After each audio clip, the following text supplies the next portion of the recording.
বন্ধুরা তোমরা কেমন আছো? আশা করি ভালো আছো। আমি আর একটা তোমাদের সামনে মিনি ব্লগ নিয়ে চলে আসলাম। এটা হচ্ছে গত রবিবারে 22 তারিখে আমরা চলে গিয়েছিলাম ঘুরু করতে। তো কোথায় গিয়েছিলাম সেই দিনকে, কোথায় গিয়েছিলাম সেটা বলছি, আগে বলিনি।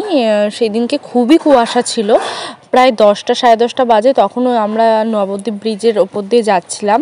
এই দেখো, তোমরা দেখেই বুঝতে পারবে চারিদিকটা পুরো সাদা হয়েছিল। তো তারপরে আমরা গন্তব্যস্থলে পৌঁছে গেছি। আমরা গিয়েছিলাম জামালপুরে, বর্ধমান ওই পূর্বস্থলী থেকে 15 কিলোমিটার দূরে।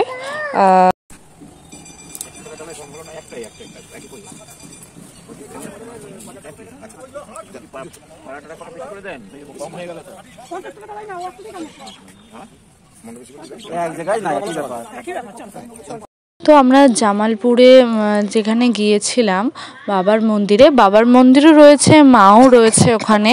তো ওটা কিন্তু একটা ইতিহাস আছে। 600 বছর আগে ওখানে একটা ঘন জঙ্গল ছিল এই জায়গাটা। তো ওই জঙ্গলের ওখানে একটা উইয়ের ঢিপি ছিল। তো সেইখানে প্রতিদিন একটা গরু এসে ওখানটা আপনি দুধ পড়তো দিয়ে, যেই গরুটা যার ছিল, মানে যেই ব্রাহ্মণ, ওই ব্রাহ্মণের কাছে একদিন স্বপ্নে আসে যে ওই উইয়ের ঢিপির নিচেই বাবার মন্দির, মানে বাবা রয়েছে। তো তারপরে ওটা প্রতিষ্ঠা করা হয়, ওই জন্য মাটির নিচেই বাবাকে কিন্তু প্রতিষ্ঠা করেছে। ওইভাবেই পুজোটা হয় ওখানে। তো ওখানে অনেক রোগ ব্যাধি সেরে যায় ওখানে মানসিক করলে। অনেকে যাদের বাচ্চা হয় না, অনেক রকম মানসিক করে, সব কিন্তু ফলে। ওটা জাগ্রত মন্দির। তো আমার এটা কপালে ছিল বাবার দর্শন হওয়া। তো আমারও আমিও যেতে পেরেছি সেখানে। তো জায়গাটা খুব সুন্দর, ছোট জায়গার মধ্যে সুন্দর। আমার তো বেশ ভালোই লেগেছে। আর ওখানে এই যে ঢিল, এই যে দেখতেই পাচ্ছ, ঢিল বাঁধারও ব্যবস্থা আছে। তোমরা ঢিল বেঁধে আসতে পারো, মনের মানসা পূরণ হলে সেটা খুলে দিয়ে আসবে। তো ওই জায়গাটায় আমরা বেশিক্ষণ থাকিনি। তারপরে ওখানে পুজো টুজো দিয়ে আমরা খাওয়া দাওয়া করলাম হোটেল থেকে। তারপরে বাড়ি চলে আসলাম। আর অজানা জায়গায় গিয়ে নতুন কিন্তু অনেক তথ্য জানা যায়। তো এখানে গিয়েও আমরা সেটা জেনেছি। আর আমাদের ভাগ্যে ছিল পুজো দেখা, তো আমরা পুজোটাও দেখতে পেরেছি। আর যেই সময় গেছি একদম ঠিকঠাক টাইমে পুজোটাও খুব ভালোভাবে দিতে পেরেছি। তারপরে পুজো শুরু হলো। আর এখানে কিন্তু ওই চাল আর দুধ, এই দুটো মাস্ট, এই দুটো দিয়ে কিন্তু পুজোটা দেওয়া হয়।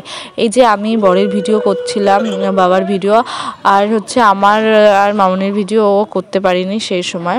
এবার আদেও ফোন অ্যালাও আছে কিনা ওদের কাছে শুনে নেওয়া হলো, পুরোহিতদের কাছে। তারপরে ভিডিওটা করা হলো। তো এখানে এই যে আমরা পুজোটা পুরো দেখেছি, প্রায় 1-1.5 ঘন্টা ধরে পুজো হয়েছে। ওখানে বসে দেখেছি, ভালো লেগেছে। আর এই যে দেখতে পাচ্ছ এই পুরোহিতটা, এনার এখন বয়স হয়ে গেছে। ইনি কিন্তু অনেক প্রথম থেকেই ইনি পুজোটা করে, খুব নিষ্ঠাভাবে, খুব সুন্দরভাবে করে। তো বেশ দেখে ভালো লাগছিল।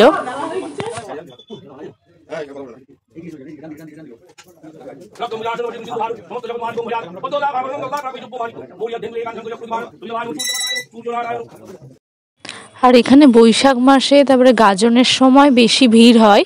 যেহেতু আমরা অফ টাইমে গিয়েছিলাম, অতটা ভিড় হয়নি। আর এখানে কিন্তু সেই সময় অনেকে মানসিক করে, তো বলিও দেওয়া হয়। তো আমাদের বেশ ভালোই লাগলো সারাদিনটা ঘুরে। তারপরে আমরা বাড়ি আসার পথে এখানে খাওয়া দাওয়া করেছি। তো এখানে বেশ ভালোই খাইয়েছিল, ডাল, তারপরে সোয়াবিনের তরকারি, মাছ। আমরা নিরামিষ খাইনি, আমিষই খেয়েছিলাম। তো সব সবজি ছিল, বাঁধাকপির তরকারি, ফুলকপির তরকারি, মাছ ভাজা। তো এই খাওয়া দাওয়া করে চলে। তো ভিডিওটা এইটুকুই। যদি তোমাদের ভালো লাগে অবশ্যই লাইক কমেন্ট করো। যারা সাবস্ক্রাইব করোনি অবশ্যই সাবস্ক্রাইব করে দিও। টাটা।